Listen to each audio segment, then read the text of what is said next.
ሰላም ጤና ይስጥልን ውድ አድማጭ ተመልካቾቻችን የሰዓቱን ዜና ከማል ሚዲያ ይዘንላችሁ ቀርበናል። በቅድሚያም አበይት ነጥቦቹን እነሆ። የሸኔ አመራር የሆነው ጃልጥቃን ጨምሮ 23 የሸኔ አባላት ላይ እርምጃ መወሰዱ ተነገረ። በደሴ ከተማ በተወሰደው እርምጃ 64 ተጠርጣሪዎች በቁጥጥር ስር ዋሉ። የኤርትራ መንግስት 4 የህወሓት አባላት እንዲገደሉ ትዕዛዝ መስጠቱ ተሰማ። እነማን ናቸው የሚለውንና በምን ጉዳይ ይሄ ውሳኔ ተወሰነ የሚለውን ጉዳይ ዜናችን የሚመልሰው ይሆናል። የኢትዮጵያ የባህር በር ጥያቄ ዓለም አቀፍ ድጋፍ እየተቸረው ነው ሲሉ የህዝብ ተወካዮች ምክር ቤት አባልና አምባሳደር ቶፊቅ አብዱላሂ ገለጹ።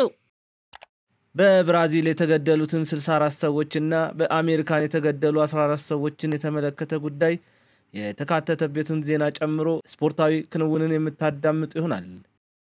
ከአፍታ ቆይታ በኋላ ስንመለስ በቀጥታ ወደ ዜናው የምናልፍ ይሆናል። እስከዚያው ሚዲያችንን ሰብስክራይብ፣ ዜናውን ላይክ እና ሼር ማድረጉን አይዘንጉ። ታላቅ የምስራች በ4 ሚሊዮን 400 ሺህ ብር በአጠቃላይ ክፍያ የቤት ባለቤት ይሆኑ ሜሪት ፕሮፐርቲስ በሪል ስቴት ዘርፍ እንዲሁም በኮንስትራክሽን 2 ዓመታትን ያስቆጠረው ድርጅታችን አሁን ደግሞ ሰፊ ሙያዊ ክህሎት ተላብሶ የፖስቴንሽን ኮንስትራክሽን ቴክኖሎጂ ተጠቅሞ በውባ ፒያሳ ዘመናዊ መኖሪያ አፓርትመንት ቤቶችን በተመጣጣኝ ዋጋ አቅርበንሎታል። አራዳ ፓርክና ወዳጅነት ፓርክ ከፊትና በስተጀርባ ያደመቁት የውብ መንደራችን 2 ቤዝመንት ያለው እስከ 4ኛ ወለል ደረጃውን የጠበቀ ሞል እንዲሁም ባልተለመደ መልኩ 5ኛና 6ኛ ተጨማሪ መኪና ማቆሚያ ሆኖ ያገለግላል። ለደንበኞች ጥራትና ምቾት የሚተጋው ድርጅታችን ሜሪት ፕሮፐርቲ በዚህ መንደር መዋኛ ገንዳ፣ ጂምናዚየም፣ ደረጃውን የጠበቁ ሰፋፊ ሊፍቶች፣ ምቹና በቂ መኪና ማቆሚያ ቦታዎች፣ ዘመናዊ የደረቅ ቆሻሻ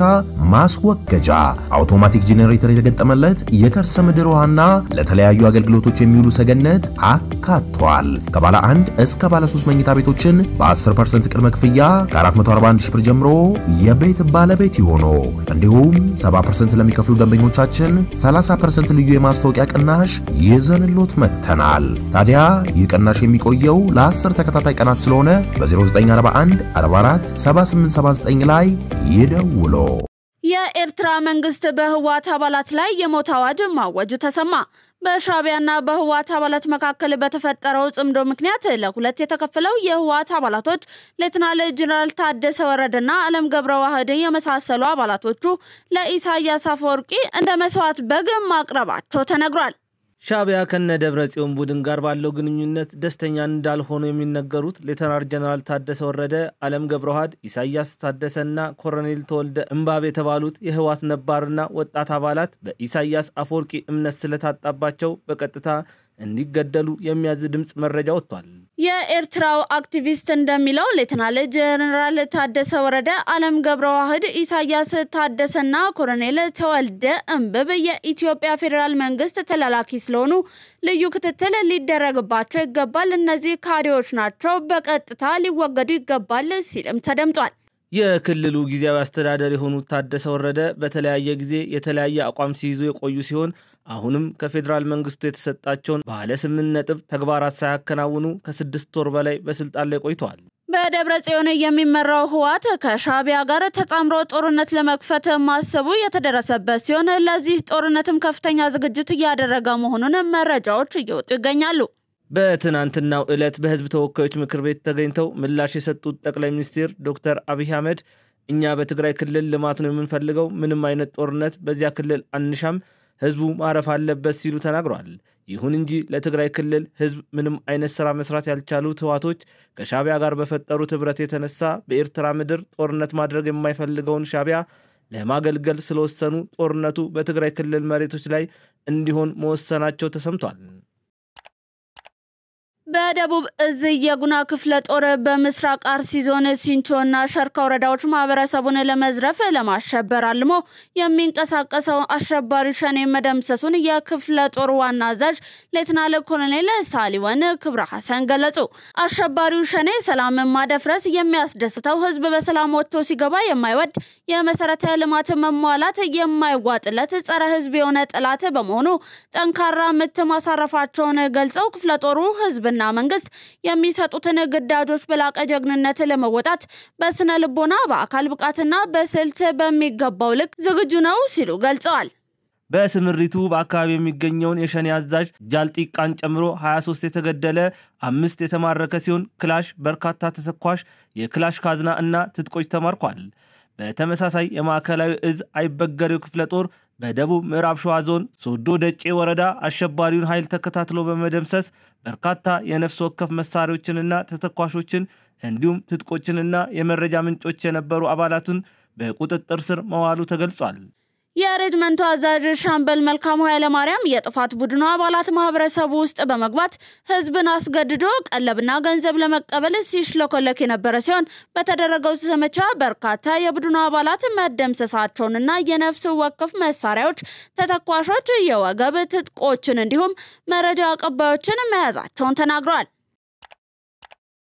የደሴ ከተማ ፖሊስ ባደረገው ጥብቅ ክትትል የቅሚያና ዝርፊያ ወንጀሎች የፈጸሙ 64 ተጠርጣሪዎችን በቁጥጥር ስር ማዋሉ አስታውቋል። የደሴ ከተማ ፖሊስ ባደረገው ጥብቅ ክትትልና ቁጥጥር ማህበረሰቡን ለከፍተኛ ምሬትና ስቃይ የዳረጉ በቡድንና በግለሰብ በመደራጀት በተለይ የእጅ ስልክ ስርቆትና በሌሎች የዝርፊያ ወንጀሎች የተሰማሩ ቡድኖችና ግለሰቦችን በቁጥጥር ስር ማዋሉ አስታውቋል። በዚህም መሰረት ዝርፊያ የፈጸሙ 64 ተጠርጣሪዎችን ከነተቀባዮቻቸው በቁጥጥር ስር በመዋል ምርመራ ማድረግ መጀመሩን የከተማው ፖሊስ መምሪያ የወንጀል መከላከያ ምክትል መምሪያ ማህበረሰብ አቀፍ ወንጀል መከላከያ ዋና አዛዥ ኮማንደር ደምሰው ካሳ ገልጸዋል።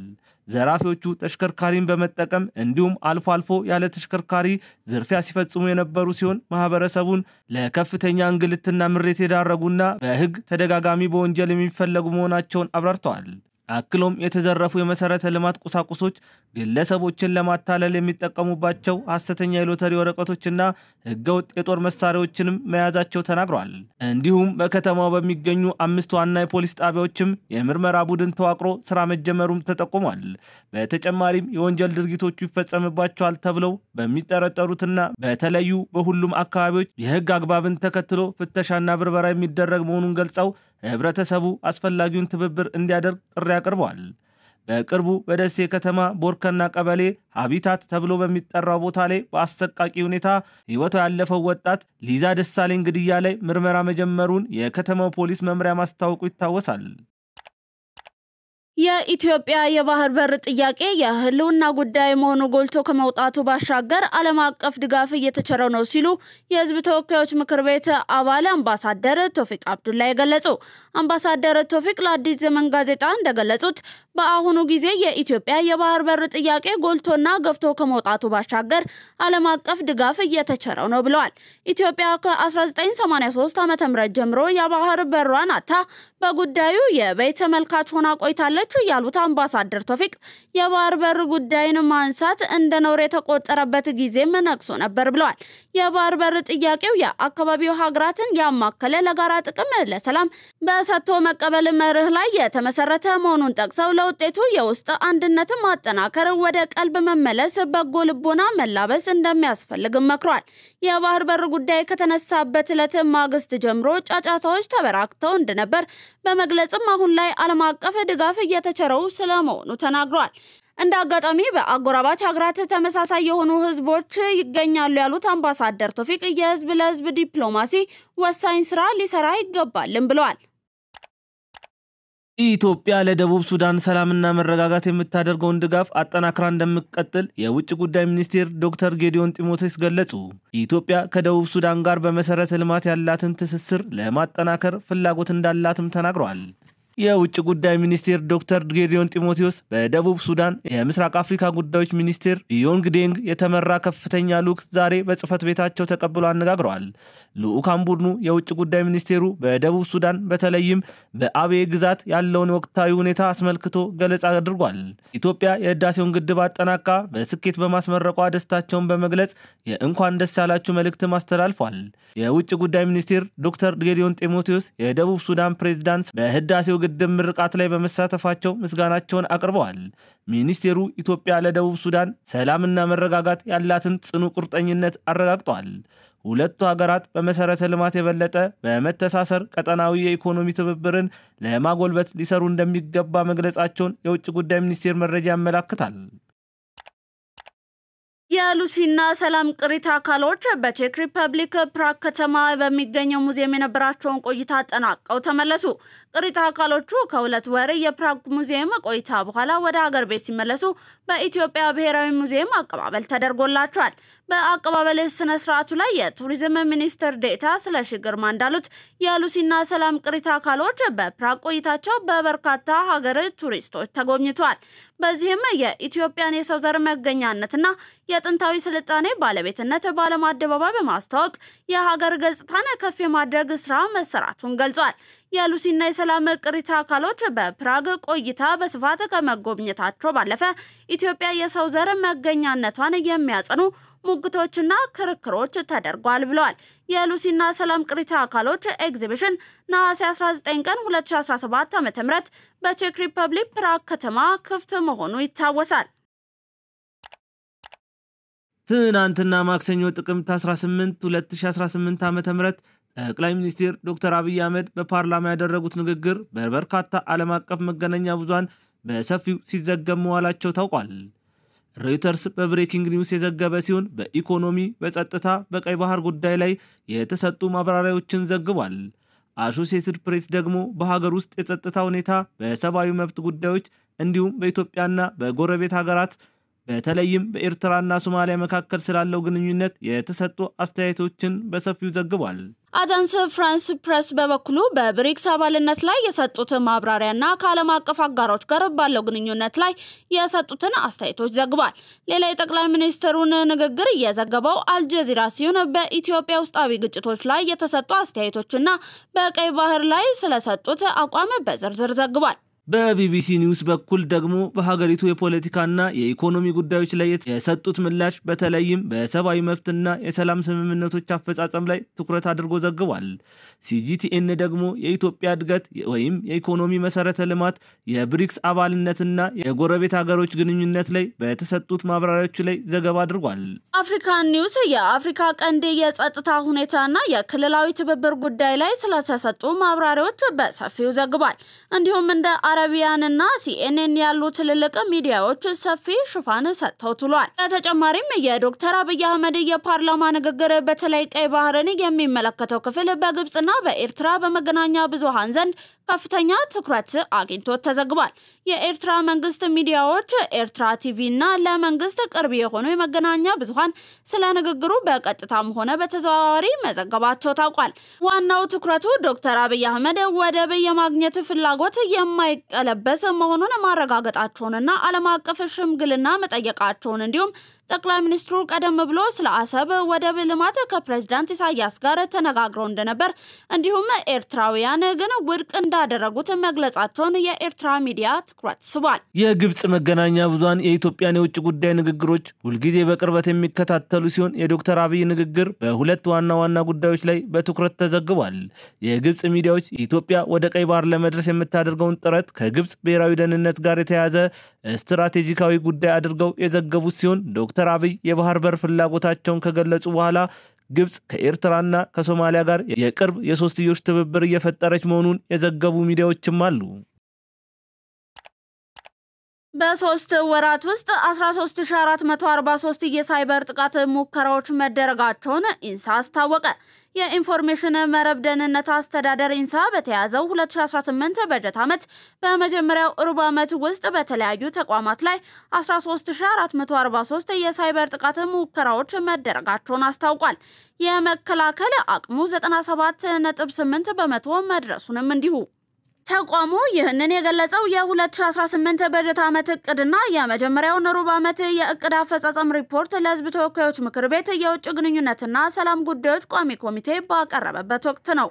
የኢንፎርሜሽን መረብ ደህንነት አስተዳደር ዋና ዳይሬክተር ወይዘሮ ትዕግስት ሐሚድ በበኩላቸው ተቋሙ የሳይበር ጥቃትን የመከላከል አቅሙን ከጊዜ ወደ ጊዜ እያሻሻለ በመምጣቱ በመጀመሪያው ሩብ ዓመት የመከላከል አቅሙን 97.8 በመቶ መድረሱ ተናግረዋል። ቋሚ ኮሚቴው ሪፖርቱን ካዳመጠ በኋላ 97.8 በመቶ የመከላከል ጥረት በጥንካሬ የሚወሰድ መሆኑን ጠቁመው ተቋሙ የመከላከል አቅሙን ከ99 በመቶ በላይ ከፍ ለማድረግ በትኩረት መስራት እንደሚጠበቅበት አመላክቷል።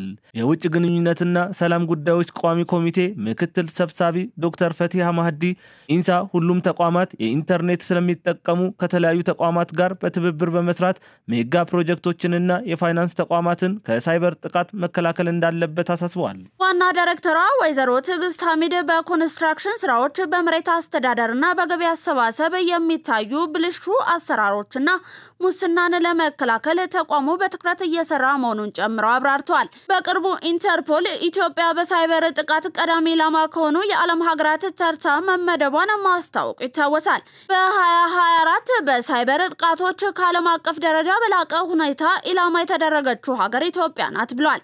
ኢትዮጵያ በዓለም አቀፍ ደረጃ በማልዌር መገኘት ቀዳሚ መሆኗንም ጠቁሟል። በኢንተርፖል አፍሪካ የሳይበር ስጋት ግምገማ ሪፖርት 2025 ውስጥ የተካተተው ይህ መረጃ እንደሚገልጸው የኢትዮጵያ ወሳኝ መሰረተ ልማት፣ መንግስታዊ ተቋማትን፣ የፋይናንስ አገልግሎትንና ዋና ዋና የልማት ፕሮጀክቶችን ጨምሮ ተደጋጋሚና ውስብስብ የሳይበር ስጋቶች እየገጠሟት ነው ብሏል። ለሰዓቱ የነበሩን የሀገር ውስጥ ዘገቦች እነዚህን ይመስላሉ። አሁን በቀጥታ ወደ ውጭ ሀገር ዜናዎች የምናልፍ ይሆናል። በካሬ 81 ሺህ ብር ብቻ በሜክሲኮ አፍሪካ ህብረት አጠገብ በሚገኘው ሳይታችን አባይ ሆምስ ይዞላችሁ ቀርበዋል። ባለ 1 መኝታ በ631 ሺህ ብር፣ ባለ 2 መኝታ በ1 ሚሊዮን ብር፣ ባለ 3 መኝታ በ1.2 ሚሊዮን ብር በ10% ቅድመ ክፍያ ከፍለው ቀሪውን በረጅም ጊዜ አከፋፈል እንዲሁም የንግድ ሱቆችን ከ3 ሚሊዮን ብር ጠቅላላ ክፍያ ጀምሮ አቀርበንላችኋል። ልብ ይበሉ፣ ይህን ቪዲዮ አይተው ለሚመጡ 10 ደንበኞች ብቻ የዚህ ታላቅ ቅናሽ ተጠቃሚ ይሆናሉ። ለበለጠ መረጃ ይደውሉ። አባይ ሆምስ። አሜሪካን አደንዛዥ እጽ ሳይዙ አልቀሩም ባለቻቸው 4 ጀልባዎች ላይ ባደረሰችው ጥቃት የ14 ሰዎች ህይወት ተቀጠፈ። አንድ ግለሰብ በሜክሲኮ የፍለጋና ነፍስ አድን ሰራተኞች አማካኝነት መትረፉም ተነስቷል። የአሜሪካው የጦር ሚኒስቴር ፔት አግስተም ጥቃቱ በፓሲፊክ ውቅያኖስ ላይ መድረሱን አሳውቀው የሜክሲኮ ባህር ኃይል ከፓሲፊክ የባህር ዳርቻዋ አካምፑልኮ ከተማ 643 ኪሎ ሜትር ርቀት ላይ አሁንም ፍለጋ ላይ ይገኛል። በካሪቢያንና ፓሲፊክ ውቅያኖስ የተፈጸመው አዲስ ጥቃት ሲሆን በፕሬዝዳንት ዶናልድ ትራምፕ ትዕዛዝ የሆነ ነው። ጥቃቱን የቀጠናው መሪዎችና የተለያዩ ባለሙያዎች እያወገዙት ይገኛሉ። ምንም እንኳን ፔንታገን ከአደንዛዥ እጽ ዝውውር ጋር ጉዳዩን ቢያገናኘውም በአካባቢው ላይ የሚደርሰውን ጥቃት ህገወጥ ነው በሚል ተወቅሷል። የኮንግረስ አባላት ከሁሉም ፓርቲዎች ዴሞክራትና ሪፐብሊካን ሳይቀር ጥያቄ ማስነሳት ጀምረዋል። በሌላ በኩል የሜክሲኮ ፕሬዝዳንት ድርጊቱን አንቀበለውም ሲሉ ተደምጠዋል። በጥቅሉ ከነሐሴ መጨረሻ አንስቶ በካሪቢያን ፓሲፊክ 57 ሰዎች በአሜሪካ ጥቃት ህይወታቸውን አጥተዋል። አሜሪካ የምትፈጽመውን ጥቃት ቬንዙዌላ፣ ኮሎምቢያና ሜክሲኮ እየተቃወሙት ይገኛሉ ሲል ሲኤንኤን፣ ኒውዮርክ ታይምስ እንዲሁም አልጀዚራን ዋቢ አድርጎ ዘግቧል። በብራዚል 64 ሰዎች በጸጥታ ኃይሎች መገደላቸው ተሰማ።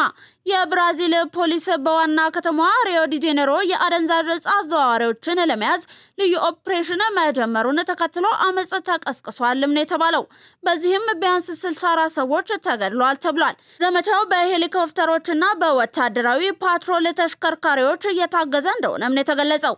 በዚህ ዘመቻ 81 ተጠርጣሪዎች በቁጥጥር ስር መዋላቸውን የገለጸው ፖሊስ ግማሽ ቶን አደንዛዥ እጽ መያዙንም አስታውቋል። የሰብአዊ መብት ተቋማት ለደረሰው ግድያ ገለልተኛ ምርመራ እንዲደረግም ጠይቋል ተብሏል። አሁን ደግሞ ወደ ስፖርታዊ መረጃዎቻችን እናልፋለን። በእንግሊዝ ካራባው ካፕ 4ኛ ዙር 5ኛ ጨዋታ ይከናወናሉ። አርሰናል በኤሚሬትስ ስታዲየም ብራይተንን ያስተናግዳል። በካራባው ካፕ ጥሩ ታሪክ የሌለው አርሰናል ዛሬ ካሸነፈ ሩብ ፍጻሜውን ይቀላቀላል። አርሰናል በካራባው ካፕ ለፍጻሜ ከደረሰ 8 ዓመታት አልፈዋል። ዋንጫውን ካሸነፈ ደግሞ 32 ዓመታት ተቆጥረዋል። በሌሎች ጨዋታዎች የውጤት ማጣቱ እየጠነከረ የመጣበት ሊቨርፑል ክሪስታል ፓላስን ያስተናግዳል። ሊቨርፑል በሁሉም ውድድሮች ባደረጋቸው 6 የመጨረሻ ጨዋታዎች በአምስቱ ተሸንፏል። በፕሪሚየር ሊጉ 4 ተከታታይ ጨዋታ ተሸንፈው ከመሪው አርሰናል በ7 ነጥብ ለመራቅ ተገደዋል። ቀዮቹ ከዚህ አስከፊ ውጤት ለመላቀቅ ክሪስታል ፓላስ ጋር በአንፊልድ ይጫወታሉ። ሊቨርፑል በኮሚኒቲ ሺልድና በፕሪሚየር ሊጉ ፓላስን ገጥሞ በሁለቱም መሸነፉ ይታወሳል። የመርሲሳይዱ ክለብ ካራባው ካፕን 10 ጊዜ በማሸነፍ ቀዳሚው ክለብ ነው። ስዋንሲ ሲቲ ከማንቸስተር ሲቲ፣ ወልቭስ ከቼልሲ እንዲሁም ኒውካስትል ዩናይትድ ከቶተናም ሆትስፐር ሌሎች ተጠባቂ ጨዋታዎች ናቸው። ኒውካስትል ከቶተናም ምሽት 5 ሰዓት ሲጀመር ሌሎች ጨዋታዎች በተመሳሳይ ምሽት 4:45 ሲል የሚጀምሩ ይሆናሉ። ውድ የመሃል ሚዲያ አድማጭ ተመልካቾቻችን ለዛሬ ዕለተ ሮብ ወደ እናንተ እንዲደርሱ የመራረጥናቸው የቀን መረጃዎቻችን አበቁ። ሰናይ ቀንን ተመኘን።